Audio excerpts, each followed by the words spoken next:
पार्वत्या जगनस्तलास्तनतटे शृङ्गारभारालसम्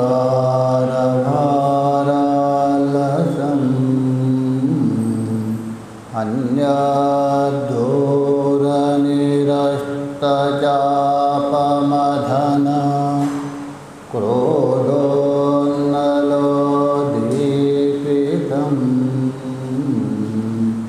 शम्भोर्भिन्नरसं समाधिसमये नेत्रत्रयं पातु वः। गुरुर्ब्रह्मा गुरुर्विष्णु गुरुर्देवो महेश्वरः गुरुः साक्षात् परं ब्रह्म तस्मै श्री गुरवे नमः। तस्मै श्री गुरवे नमः। ओम शांति शांति शांति। हम लोग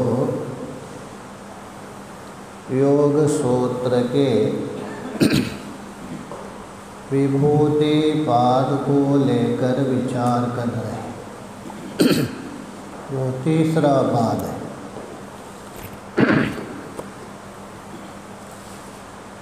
सिद्धांत जी ने ये बता दिया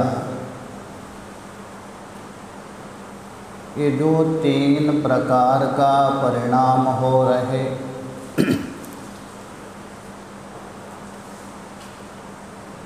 तो धर्मी को लेकर परिणाम नहीं हो रहे, धर्म को लेकर ही परिणाम हो रहे। धर्मी तो अपना स्वरूप को नहीं छोड़ पाए और धर्मी नाम का एक वस्तु आपको मानना भी पड़ेगा। जैसा बौद्ध लोग नहीं मानते हैं,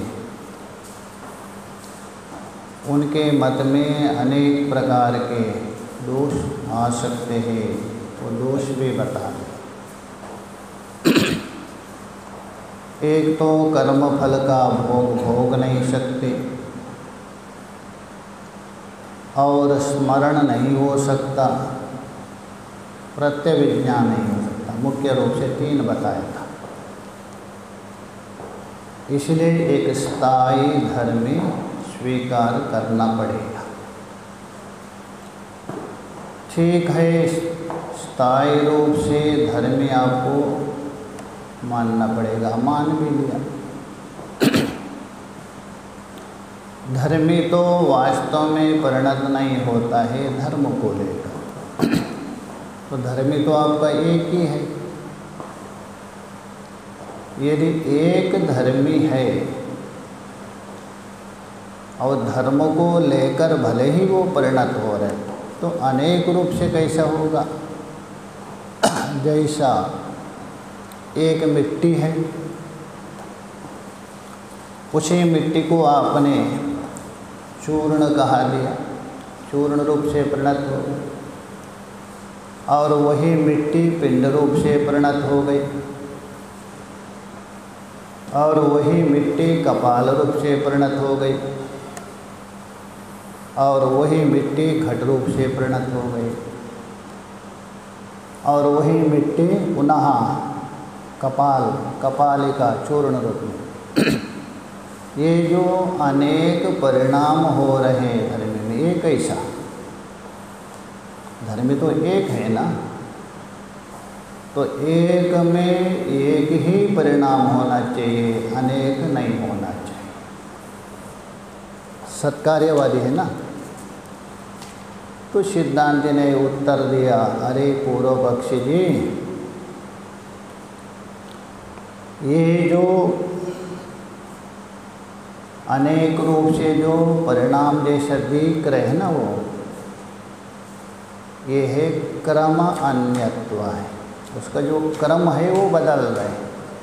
अच्छा, पहले मिट्टी कैसी थी? चूर्ण रूप में थी, और मिट्टी का क्रम बदल गया, पिंड रूप हो गया। और उसके अव्यवहित उत्तर क्षण में क्रम कहते हैं अव्यवहित पूर्व और अव्यवहित उत्तर होना चाहिए। एक इधर है, एक उधर है, एक इधर है, नहीं क्रम बनेगा। एक के बाद एक के बाद एक के बाद होगा।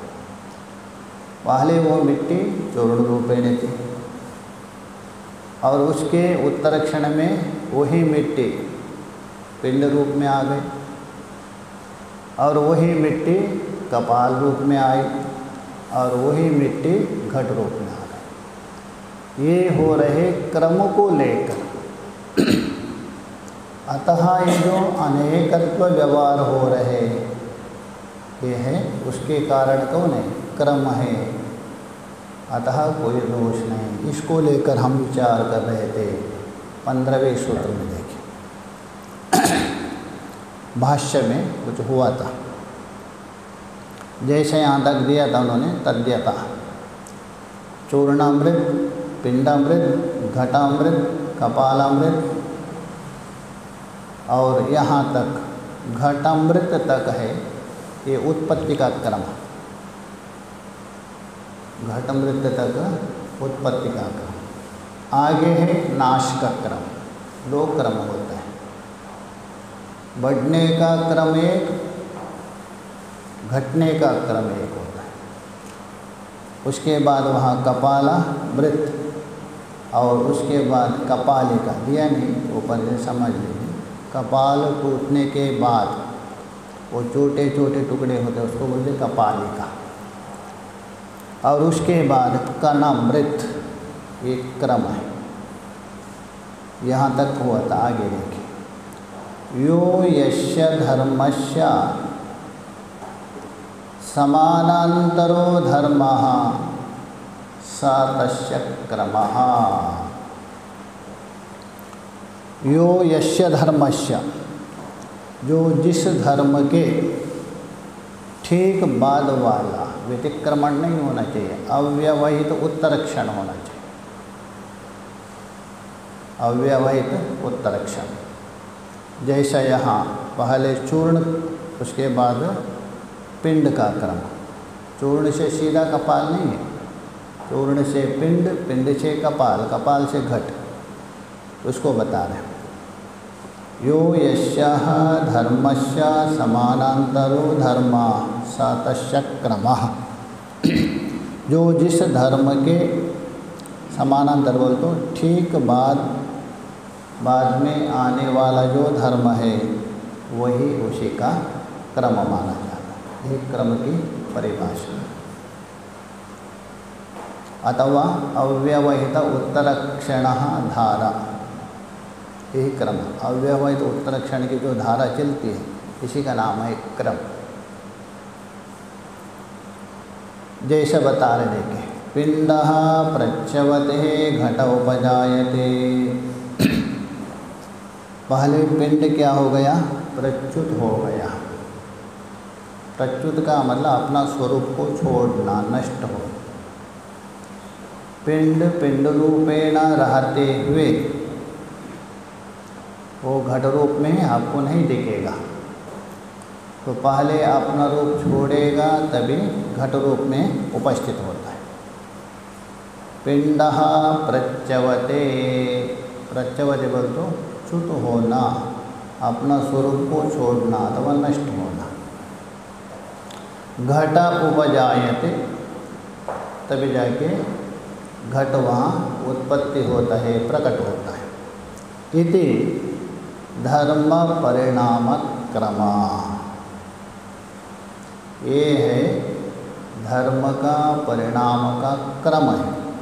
इसलिए धर्म भी परिणत हो रहे जैसा भान होता है, अलग अलग रूप से। लक्षण परिणाम क्रमो, धर्म परिणाम क्रम तो बता दिया। उसके बाद लक्षण परिणाम वचन, उसका भी क्रम चलता है, उसका भी एक क्रम है।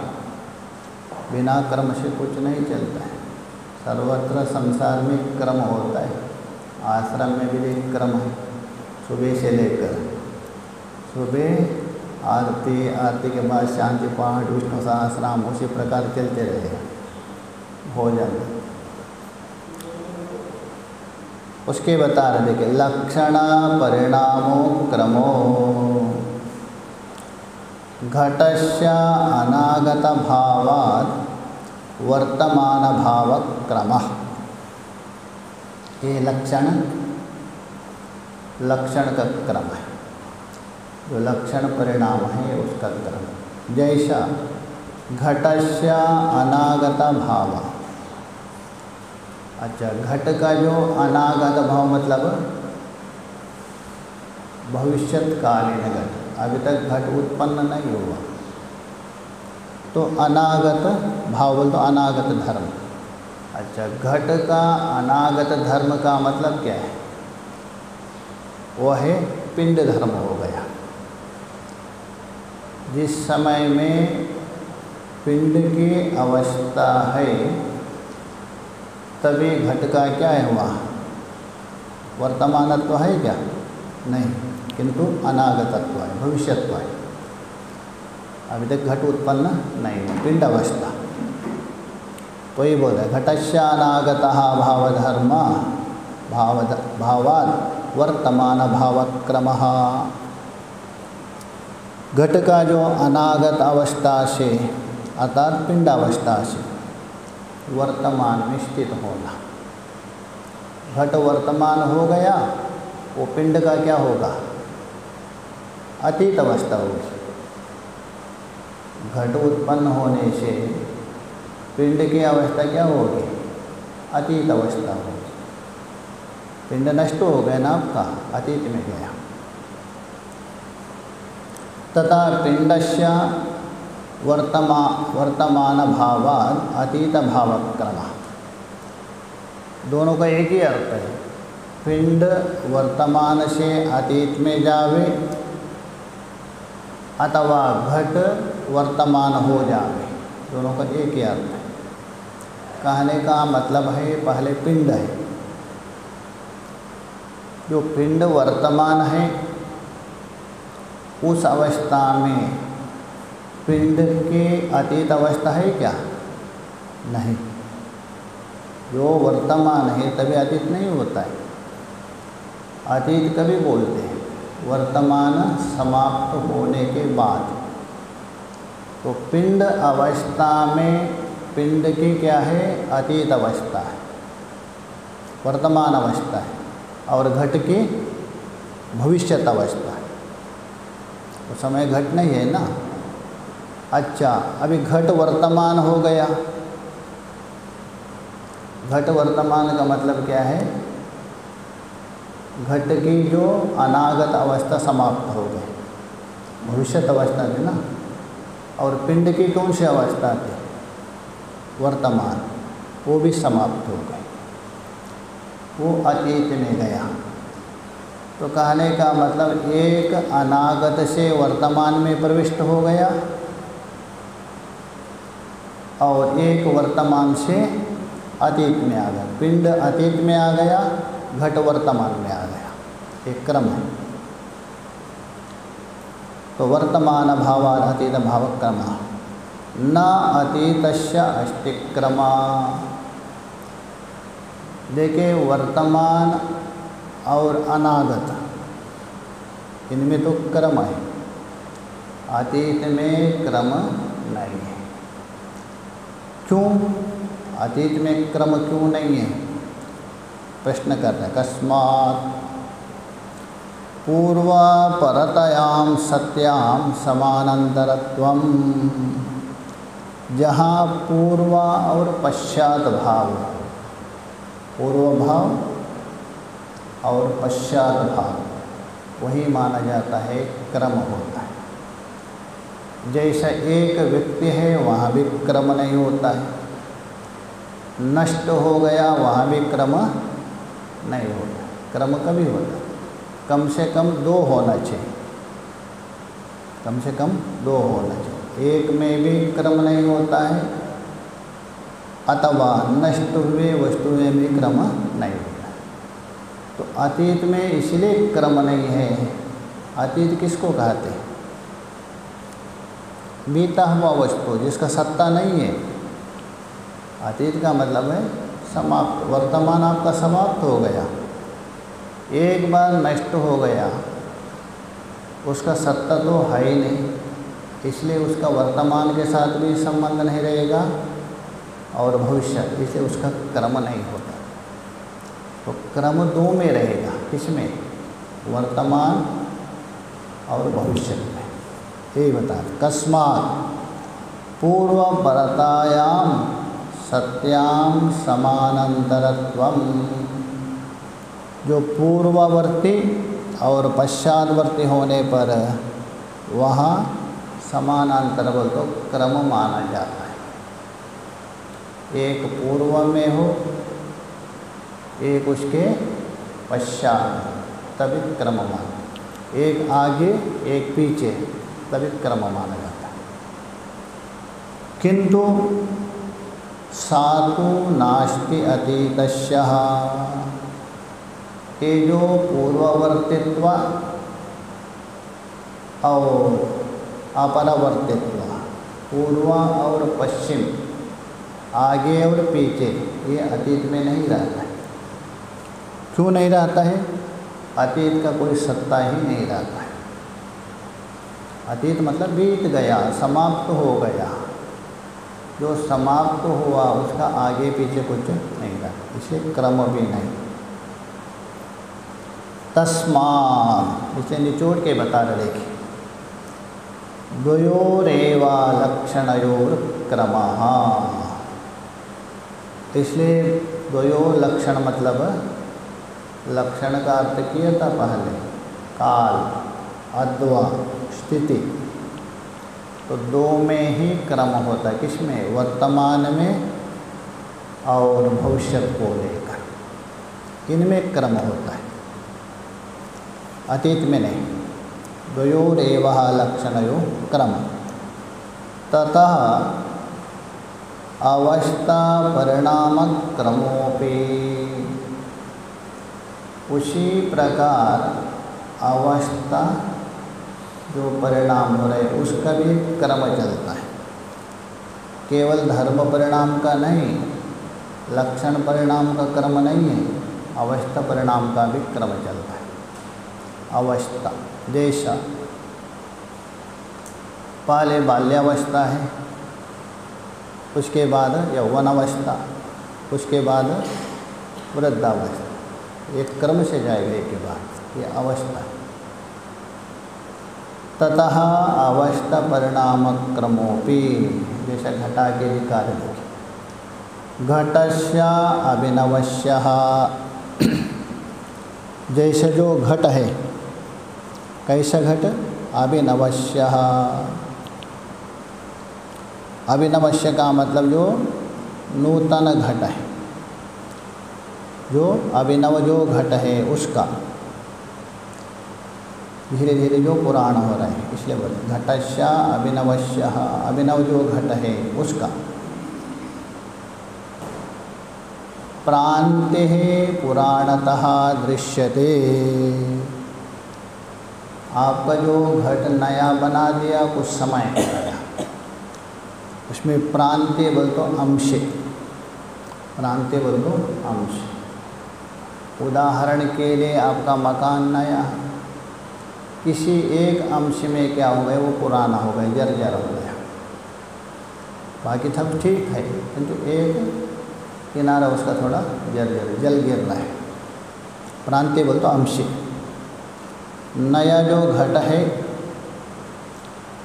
उसका, प्रांत्य का मतलब एक भाग में, पुराणतः दृश्यते, अर्थात पुराणतः मतलब उसको पुरानापन उसको झलक रहे। साचः क्षण परंपरः अनुपातिनः। और ये जो पुरानता हो गया, एक नहीं हो रहे कोई वस्तु, कोई भी वस्तु नए से पुराना अवस्था में जा रहे अथवा जवानी से बुढ़ापे में जा रहे, एकाएक नहीं, हर एक क्षण में परिवर्तन हो रहे, किंतु भान नहीं होता है। जैसा घड़ी में 3 कांटे होते हैं, 2 है हमारे दृष्टि का विषय बन सकता है, सेकेंड को दिखाने वाला और मिनट को दिखाने वाला, किंतु घंटे को दिखाने वाला है ना, वो मालूम नहीं पड़ता चल रहा है क्या नहीं चल रहा है, नहीं मालूम होता, इसका मतलब नहीं चल रहा होगा, ऐसा नहीं, वो भी चल रहा है। यदि नहीं चलता तो 7 से 8 तक पहुँचेगा कहाँ से? वैसे ही हमारा शरीर भी प्रत्येक क्षण में परिवर्तन हो रहे हैं, क्षण क्षण में, तभी जाके पुराना होता है। यही बता रहे हैं। क्षण परंपरा, क्षण बोल तो एक क्षण के बाद पूर्व क्षण आया नष्ट हो गया, उत्तर क्षण नष्ट हो गया, चलते जाता। ये जो परंपरा अनुपातिनः, अनुपाति बोल तो अंतर्बोध, कुछ कहे क्रमेण अभिव्यज्यमान, तो जो क्षणिक है, प्रत्येक क्षण की परंपरा है, उसकी जो श्रृंखला है, धारा, उस क्रम के द्वारा अभिव्यक्त होता हुआ धीरे धीरे आपको अभिव्यक्त हो रहे हैं, उसको बता रहे हैं। तो क्रमेण अभिव्यज्यमाना पराम व्यक्तिमापद्यता इति, पराम का बोल तो अत्यधिक पुराना होता है, धीरे धीरे धीरे बढ़ते बढ़ते अत्यधिक बिल्कुल एकदम स्पष्ट रूप से पुराना बन होता है। पहले एकाएक नहीं होता है। कपड़ा भी देखिए, पहले आपको अच्छा नया लगता है, धीरे धीरे धीरे अंतिम एक सीमा में जाएगा, ये बिल्कुल पुराना जैसा दिखता है। यहाँ पराम बोल तो अत्यधिक, अत्यधिक क्या है? अत्यधिक पुराना रूप से दिखता है। जैसे शरीर भी देखिए, धीरे धीरे बुढ़ापा होता है, बिल्कुल अंतिम में डंडा लेके चलते सारे, ये तो बुढ़ाई हो गई, एकदम बुढ़ा हो गया अंतिम में, इसको ही बता रहे हैं। पराम बोल तो अंतिम व्यक्ति मापद्यते, सबसे पुराना हो जाता है। ये हो गई अवस्था परिणाम। धर्म लक्षणाभ्याम च विशिष्टो अयम तृतीय परिणाम। पहले धर्म परिणाम बता दिया, उसके बाद लक्षण बता दिया।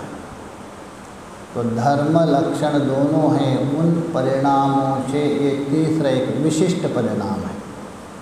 ये है विशिष्ट बोल तो अतिरिक्त, या विशिष्ट शब्द से लेना अतिरिक्त। 2 परिणाम तो बता दिया आपका, धर्म परिणाम को लेकर एक क्रम, दूसरा लक्षण परिणाम को लेकर एक क्रम, इससे विशिष्ट बोल तो अतिरिक्त। तीसरी अवस्था परिणाम है। तृतीय बोल तो अवस्था परिणाम, ये अवस्था परिणाम। कौन? प्रत्येक क्षण में नई अवस्था को छोड़ करके धीरे धीरे धीरे पुराने में जाता है, ये अवस्था परिणाम। तो ये बता रहे हैं तृतीय परिणाम, एते क्रमः, वे जो क्रम धर्म धर्मी भेदे सति प्रतिलब्ध स्वरूपा, ये जो क्रम चल रहे आपका वो कभी संभव है धर्म और धर्म में भेद हो तब, धर्म और धर्म में भेद। जैसा मिट्टी है, वो मिट्टी से आपने पिंड नहीं बना दिया, मिट्टी से कपाल नहीं बना दिया, मिट्टी से घड़ा नहीं बनाया, केवल मिट्टी में मिट्टी रूप से पड़ी रही, तभी एक क्रम आपको भान नहीं होगा। केवल मिट्टी रूप से पड़ी है, उस मिट्टी से आपने कपाल नहीं बना दिया, पिंड नहीं बना दिया, कपाल नहीं बना दिया, घड़ा नहीं बना दिया, तभी भान नहीं होता है। तो ये बता रहे। तो धर्मः धर्मी भेदे सति, इन दोनों का भेद होने पर प्रतिलब्ध स्वरूप, प्रतिलब्ध बोल तो उनका प्रकट होने वाले होते हैं, एक क्रम। प्रतिलब्ध बोल तो प्रकट, मतलब ये जो क्रम प्रकट कभी होता है, धर्म और धर्मी का भेद होने पर तभी उपलब्ध होता है। धर्मोऽपि धर्मी भवति अन्य धर्म स्वरूप अपेक्षया इति। ऐसा नहीं, धर्मी तो धर्म में परिणत हो गया, कभी कभी धर्म भी धर्मी बनता है। जैसा उदाहरण के लिए मिट्टी क्या थी, धर्मी, और उससे आपने बना दिया पिंड, वो पिंड क्या हो गया, धर्म है ना। और पिंड से आपने कपाल बना दिया, पिंड पहले क्या था, धर्म था, कपाल के लिए क्या हो गया, वो धर्मी बन गया। और कपाल हो गया धर्म, उससे आपने घट बना दिया, घट धर्म हो गया, कपाल क्या हो गया, धर्म। इसलिए धर्म भी धर्मी बनता है कभी कभी। तो ये बता रहे हैं, धर्मो भी धर्मी भवति, हाँ, अन्य स्वरूप, स्वयं के लिए नहीं, दूसरे स्वरूप के लिए। जैसा धर्म हो गया पिंड, अन्य बोल तो कपाल के लिए वो धर्मी हो गया, किंतु धर्म किसके दृष्टि से, मिट्टी के दृष्टि से। अपेक्षया इति यदा तो परमार्थतो धर्मिणी अभेदोपचारः, यदा तो बोल तो जिस समय में, जिस अवस्था में, जिस समय, परमार्थतो, परमार्थ तो बोल दो वस्तु सत्य यथार्थ रूप से, धर्मिणी अभेदोपचारः, अर्थात धर्मी में अभेद रूप से व्यवहार होता है, किसका, धर्म का, दोनों में अभेद रूप से व्यवहार होता है। उपचार बोल तो कहा जाता है। तद्द्वारेण, तद बोल तो अभेद उपचार, उपचार का मतलब कथन, धर्म और धर्मी में अभेद, इस कथन से, तद्द्वारेण सैव अभिधीयते, वह धर्मी ही धर्म कहा जाता है, धर्मी को ही धर्म कहा। कभी जहाँ अभेद हो जाता है तभी उस धर्मी को ही धर्म माना जाता है, अभेद अवस्था में। सय बोल तो धर्मी एवं धर्मा इति अभिधीयते। तद अयम एकत्वेन एव क्रमः प्रत्यवभासते, तद उस समय में ये जो धर्मी परिणाम क्रम है एक रूप से ही भाषित होता है। अभेद अवस्था में है ना, ये जो धर्मी परिणाम क्रम है आपको अनेक रूप से नहीं भान होगा, एक रूप से ही भाषित होता है। तो ये बोल रहे हैं अयम एकत्वेन क्रमः प्रत्यवभासते। आगे जो बता रहे, इस प्रकार यहाँ तक निश्चय हो गया, धर्मी में जो अनेकत्व भान होता है, अनेक परिणाम रूप से आपको दिख रहे हैं, ये किसको लेकर, क्रम को लेकर।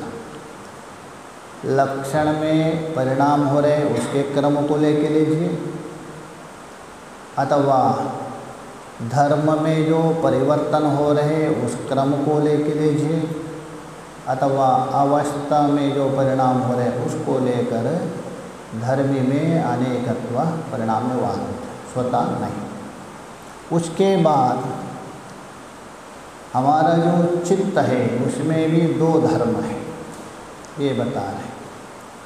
चित्तस्य द्वये धर्मः, चित्त के दो धर्म हैं। वो कौन है दो धर्म? परिदृष्टश्च अपरिदृष्टाश्च, ये दो है। एक परिदृष्टा, एक परितः दृष्टा परिदृष्टा। उसका अर्थ कर लेंगे, एक परिदृष्ट हो गया, दूसरा अपरिदृष्ट। उसका अर्थ तत्र प्रत्ययात्मकः परिदृष्टा। तत्र बोलते उन दो धर्मों में, चित्त के वो दो धर्म हैं, उनमें प्रत्ययात्मका, प्रत्यय मतलब ज्ञान रूप अथवा वृत्ति रूप। प्रत्यय शब्द से लेना, वृत्त्यात्मक ज्ञान लीजिए अथवा वृत्ति को प्रत्यय कहते हैं। अस्मत् प्रत्यय विषय,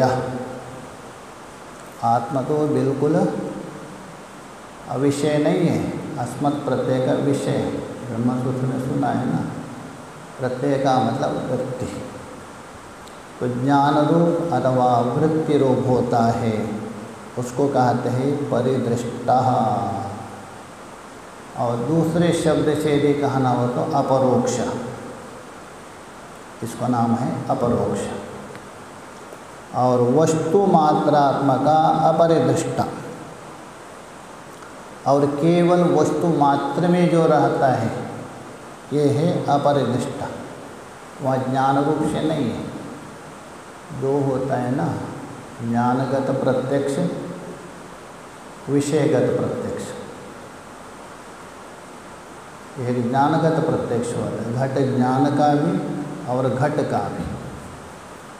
ज्ञानगत का लक्षण क्या है? अंतःकरणावच्छिन्न चैतन्य विषयावच्छिन्न चैतन्य अभिन्नत्वं ज्ञानगत प्रत्यक्ष। अंतःकरण अथवा वृत्ति अवच्छिन्न चैतन्य और विषय अवच्छिन्न चैतन्य अभेद होना, यही ज्ञानगत प्रत्यक्ष है। और विषयगत का मतलब है वो जो अपना अधिष्ठान सत्ता से उसका अतिरिक्त नहीं सत्ता विषय का, ये विषयगत सत्ता। तो इसलिए बता रहे हैं वस्तु मात्रात्मक, केवल वस्तु मात्र रहती, ज्ञान बना नहीं है ये चित्त का। निचोड़ के यदि कहना हो तो एक अपरोक्ष धर्म है, एक परोक्ष है। परिदृष्टा का मतलब है प्रत्यक्ष, अपरोक्ष। अपरिदृष्टा मतलब परोक्ष। जैसा घट को देखा आपने, घट को देखा, किससे देखा? मनसा पश्यति मनसा शृणोति, आँख से नहीं। आँख एक माध्यम हो गया, किंतु देख रहे किससे? मन से। आँख के द्वारा मन गया विषय में, मन ने ग्रहण किया, तो तभी हो गया वो परिदृष्ट हो गया, ज्ञान हो गया। और एक वस्तु है पर्वत में अग्नि आदि, वहाँ आपको प्रत्यक्ष नहीं हो रहा, केवल वस्तु मात्र है, बस केवल वस्तु मात्र है, ये परोक्ष है। इसलिए चित्त के दो धर्म, एक तो वृत्ति रूप, एक वस्तु रूप में रहना स्वरूपतः। ते च सप्तेवा भवन्ते, और वे जो है सात है। और जो अपरिदृष्ट जो धर्म है ना, ते मतलब अपरिदृष्ट धर्म सात माना जाता है, परिदृष्ट नहीं है, अपरिदृष्ट। सप्तेव भवन्ति, अच्छा सात है, उसका ज्ञान कैसा होगा आपको? तो बोलते अनुमानेना प्रापित वस्तु मात्र श्रद्धा। जैसा पर्वत में अग्नि है, ये प्रत्यक्ष के द्वारा नहीं हो रहे किंतु अनुमान से, वैसे ही ये जो अपरिदृष्टा है चित्त की जो धर्म, वो अनुमानगम्य है। तो ही बोल रहे हैं अनुमानेन प्रापित वस्तु मात्र सद्भाव। अनुमान के द्वारा अर्थात साधित, प्रापित बोल दो साधित, अनुमान के द्वारा जो साधित है, सिद्ध किया हुआ चित्त मात्रा अस्तित्व वाले हो जाते। ये 7 कौन है लेके किनारे। निरोधा धर्म संस्कारा परिणामोत जीवनम चेष्टा शक्तिश्च चित्तस्य धर्मादर्शनवर्जितः। ये 7 है। एक निरोध, दूसरा धर्म और संस्कार। अभी देखिए जो निरोध का मतलब क्या है, पीछे बता, निरोध संस्कार, निषेध। क्या आपको उसका ज्ञान होता है? क्या प्रत्यक्ष होता है? क्या नहीं होता है। धर्म, धर्म का प्रत्यक्ष होता है क्या? धर्म भी परोक्ष, प्रत्यक्ष नहीं होता है, परोक्ष है। हाँ, धर्म का जो कार्य है कौन? सुख। अधर्म का कार्य कौन है? दुख। तो सुख दुख कार्य के द्वारा धर्म और अधर्म का अनुमान किए। देवदत्ता धर्मी, क्यों? सुखित्वात्। देवदत्त धर्मी है, क्यों? सुखी होने से। जहाँ जहाँ सुख है वहाँ वहाँ धर्मी होता है। इसलिए धर्म का प्रत्यक्ष नहीं मानते, कोई भी नहीं मानते धर्माधर्म। संस्कार, क्या संस्कार प्रत्यक्ष होते हैं क्या? नहीं। हाँ, उस कार्य को देखकर अनुमान किया जाता। बार बार एक व्यक्ति किसी वस्तु में जा रहे हैं, इसका मतलब इसके अंदर इसका संस्कार पड़ा है, अनुमान किया जाता है। परिणाम, जैसे परिवर्तन हो रहे हमारा शरीर, क्या प्रत्यक्ष हो रहा है क्या? नहीं, परिवर्तन तो हो रहा है। कल जो शरीर था वो आज नहीं है, आज है वो कल नहीं रहेगा, किंतु मानना पड़ेगा, अनुमान करेगा। यदि बचपन से यहाँ तक आया है शरीर, इसका मतलब परिवर्तन हो रहे। जीवन, जीवन का भी प्रत्यक्ष नहीं होता है, अनुमान गम्य है। चेष्टा, चेष्टा प्रत्यक्ष हो रहा है, जैसा हो रहा है क्या प्रत्यक्ष? नहीं हो रहा है क्या चेष्टा? ये हाथ का प्रत्यक्ष हो रहा है, चेष्टा कहाँ हो रहा है? ये जो हाथ को देख रहे हैं ना, चेष्टा कहाँ प्रत्यक्ष हो रहा है? हाथ इधर उधर जा रहे हैं, इससे अनुमान किया जाता है। हाथ को ऊपर ले जा रहा हूँ, नीचे ले जा रहा हूँ, इसे अनुमान है, इनमें चेष्टा हो रही। मुर्दा पड़ा है, उसमें कोई भी चेष्टा नहीं हो रही, अनुमान करता रहे बिल्कुल लकड़ी जैसा पड़ा, इसमें चेष्टा नहीं हो। इसलिए चेष्टा का भी अनुमान गम्य है। और शक्ति, जो शक्ति है ये भी आपको प्रत्यक्ष से नहीं होता है, कार्य के द्वारा अनुमान किया जाता है।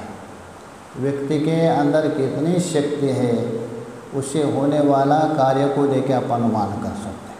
ये चित्त के ना दिखने वाले धर्म है 8, है सब चित्त के धर्म है, किंतु ये दिखते नहीं है, ये बता दिया। उसके बाद आगे जो बता रहे, अतोह योगिना उपात्तः सर्वसाधनस्यः बुभुषितार्थ प्रतिपत्तये संयमस्य विषयः उपक्षिप्यते। अतः,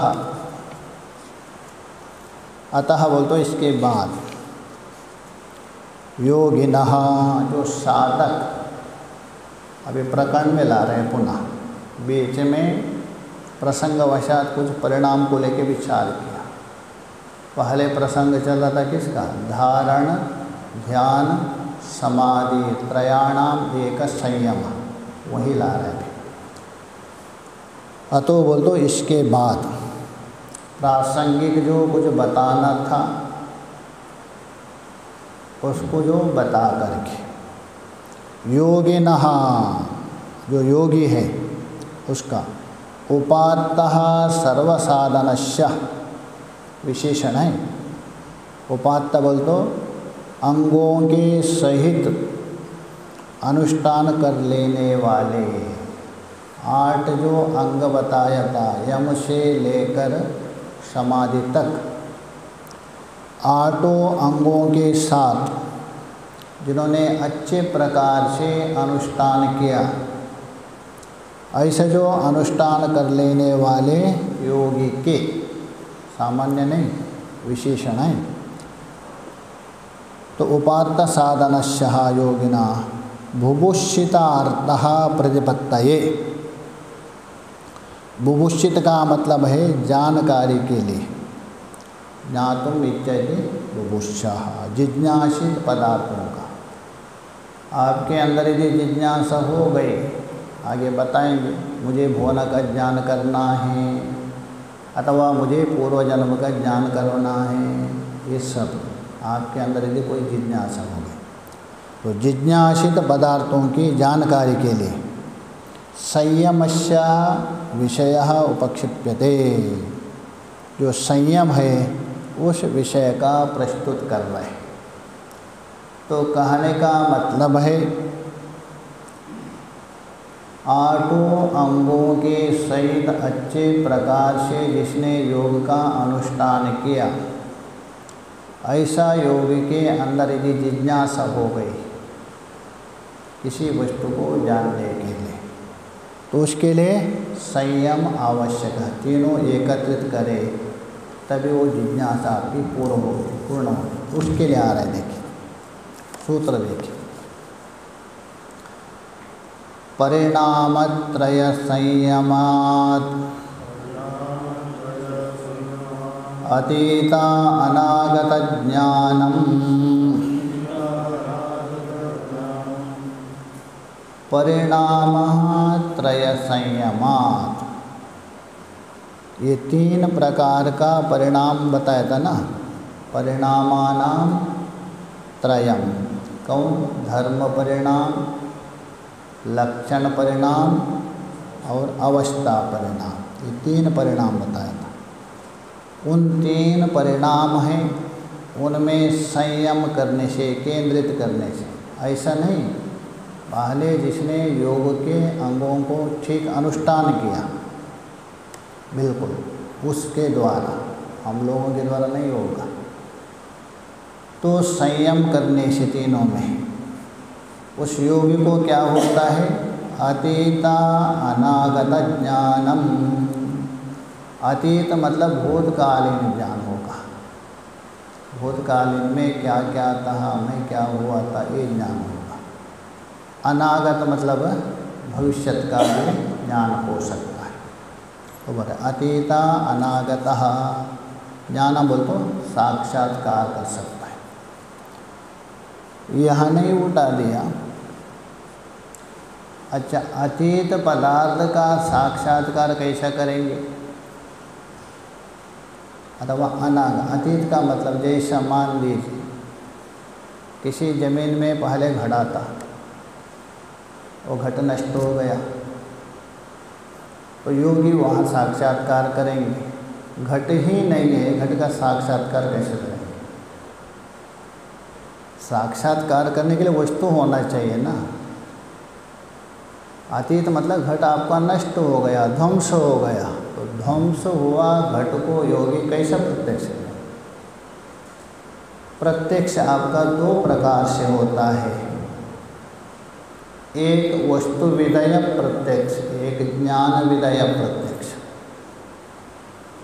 वहाँ जो योगी प्रत्यक्ष कर रहे हैं ना, विषय विधेय नहीं है, ज्ञान विधेय, अर्थात ज्ञान उसके अंदर उसके द्वारा यहाँ पहले घटता करके। जैसे ये पुस्तक देख रहे हैं ना हम, वैसा नहीं, क्योंकि नष्ट हुआ ना, वो नष्ट हुआ के साथ संबंध ही नहीं, तो प्रत्यक्ष कहाँ से? इसलिए वहाँ विषय विधेय प्रत्यक्ष नहीं है, ज्ञान विधेय उसको प्रत्यक्ष होता है। बता सकते हैं यहाँ उसको ज्ञान होता है, यहाँ एक समय में ऐसा ऐसा घट था करके,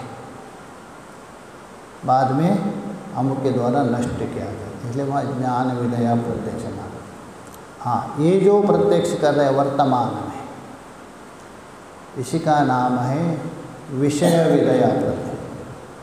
विषय के साथ संबंध होकर जो हम प्रत्यक्ष करते हैं वो विषय विधेय है। विषय के अभाव में जो प्रत्यक्ष करते हैं हम नहीं कर सकते, योगी आदि, उसी का नाम है ज्ञान विदया प्रत्यक्ष करते हैं। अतः उसको भी प्रत्यक्ष माना है, तो उसको प्रत्यक्ष होता है योगी को। कभी इन तीनों में अतः तीन परिणाम में संयम करने से, संयम का मतलब पीछे बताया था ना, एकाग्रता बिल्कुल, उसी में भाष्य में देखिए,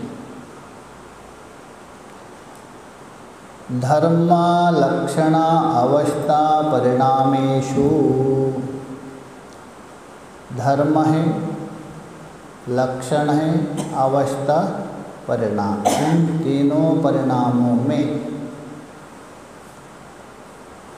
संयमात्, संयम का मतलब पीछे का लक्षण, उसी में ही धारण किया, संयम में, संयम का ही ध्यान कर रहे हैं और संयम का बिल्कुल उसी में ही चिंतन, ये तीनों उसी का ही होना। संयम का मतलब धारण, ध्यान और समाधि, एक आलम्बन होना चाहिए। यहाँ एक आलम्बन कौन हो गया?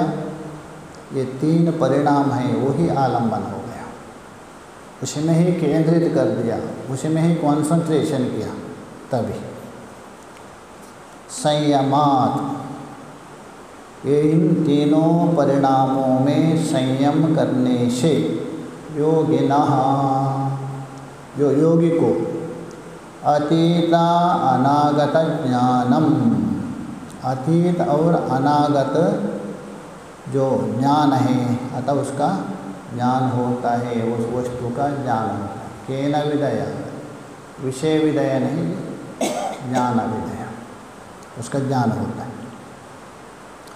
धारणा, ध्यान, समाधि त्रयम एकत्र संयम, ये तो पहले कहा दिया था। संयम की जो परिभाषा है, संयम का जो लक्षण है, ये पहले ही कहा दिया था। ये तीनों एक आलम्बन हो, तीनों का आलम्बन एक होना चाहिए। धारण का, ध्यान का, समाधि का, ये तीनों का आलम्बन एक हो तभी संयम मानता है। तो यहाँ कौन है? धारण का, ध्यान का, समाधि का आलम्बन कौन है? परिणाम हो गया, वो परिणाम में वो कॉन्सेंट्रेशन किया, तभी संयम उक्तः, ये पहले बताया था चौथे सूत्र में। तेना परिणामः त्रयम् साक्षात् क्रियमाणम, तेना, इस कारण से, साक्षात्कृत तीन परिणाम, धर्म, लक्षण, अवस्था, तो ये बोल रहे हैं परिणामत्रयम् साक्षात् क्रियमाणम अतीता अनागता ज्ञानम तेषु संपादयति। तो उसके योगी के लिए अतीत और अनागत का साक्षात्कार होता है संयम करने से। वो बता सकता है पहले यहाँ क्या था, पहले क्या हुआ था करके, आगे क्या होगा ये भी बता सकता है, ये फल बता दिया। आगे जो बता रहे शब्द, ये तीन होते, हम व्यवहार तो करते हैं, विभाजन नहीं करते।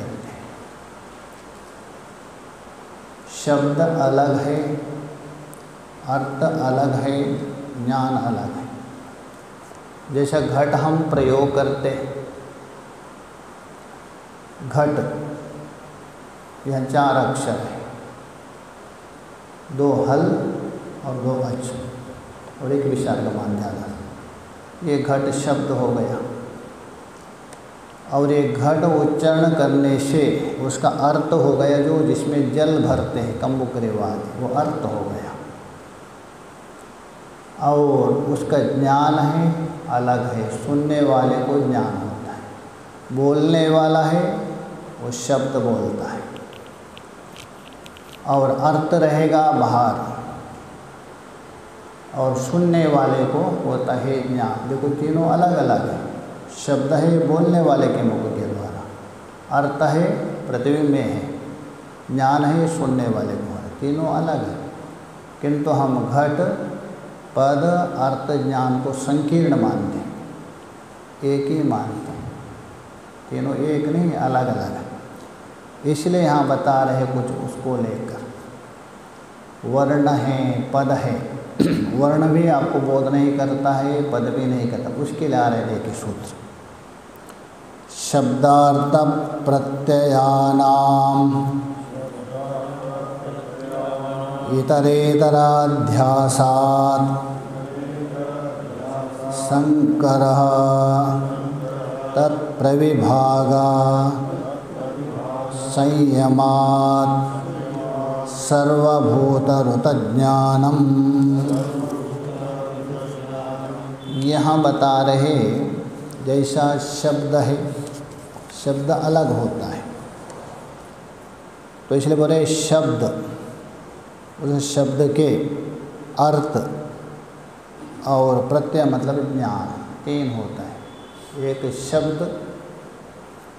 शब्द का मतलब है वर्णों के अव्यवहित एक मात्र के व्यवधान के बिना उच्चारण करता है, वो शब्द है। जैसे रामा, ये शब्द हो गया, और उसका अर्थ हो गया दशरथ का पुत्र है, अयोध्या का राजा है, और उसका ज्ञान अलग है, ज्ञान अलग है, सुनने वाले को उसका ज्ञान होता है। ये तीन हो गया, एक शब्द, दूसरा अर्थ, तीसरा ज्ञान।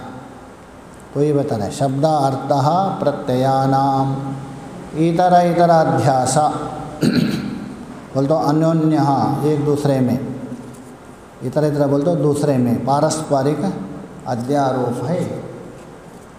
शब्द अर्थ में, अर्थ ज्ञान में, इतर बोल तो अन्योन्याध्यास, परस्पर अध्यास, एक दूसरे में अध्यास होता है, इतर अध्यास। शब्द किस में अध्यास हो रहा है? अर्थ में। अर्थ किस में? ज्ञान में। ये परस्पर अध्यास हो रहा है। तो इसलिए संकरः, एक दूसरे के साथ अध्यास होने से, संकर बोल तो मिलावट है। शब्द अर्थ में मिला है, अर्थ ज्ञान में मिला है, ज्ञान शब्द में मिला है। संकर बोल तो मिलावट, अर्थात विभक्त नहीं कर सकते हैं, मिश्रित हुआ है, सभी मिल गए। तो इसलिए तत्प्रविभागे, तत् बोल तो तेषां प्रविभागा, अर्थात उनका अच्छे प्रकार से भेद होने पर, शब्द अलग है, अर्थ अलग है और ज्ञान अलग है। वो तो तीन हो गया आपका, कौन? शब्द अर्थ ज्ञान, त्रिपुटी। संयमात, उसमें आपने संयम किया, संकीर्ण में नहीं, असंकीर्ण में, अलग अलग करके, तीनों मिला करके नहीं, शब्द अलग, अर्थ अलग, ज्ञान, उनको अलग अलग करके उसमें आपने कंसंट्रेशन किया। संयम मतलब वही पीछे, धारण, ध्यान, समाधि। ऐसा करने से होता क्या? सर्वभूतः ऋतज्ञानम, ऋतम बोल तो शब्दम, संपूर्ण प्राणियों के जितने भी पशु हो, पक्षी हो, सभी का जो शब्द ज्ञान का बोध होगा। चिड़िया बोलती है, आपको मालूम पड़ेगा क्या बोल रहे करके, पशु बोल रहे आपको मालूम पड़ेगा। ये राजा भोज जानते थे पहले, उनको ज्ञान था। तो जो भी पशु पक्षियों का जो शब्दावली है उसका ज्ञान होता है। कभी शब्द अर्थ ज्ञान तीनों को अलग करके उसी के ऊपर धारण ध्यान, यदि आप समाधि लगा दिया, कंसंट्रेशन किया, किसी पशु का भाषा भी आप समझ सकते हैं और किसी पक्षियों की भाषा भी समझ सकते हैं। ये उसकी सिद्धि प्राप्त होती है, ये बता दें। भाष्य को लेकर कल विचार करें। ओम पूर्णमदः पूर्णमिदं पूर्णात् पूर्णमुदच्यते पूर्णस्य पूर्णमादाय पूर्णमेवावशिष्यते। ओम शांति शांति शांति। शंकरं शंकराचार्यं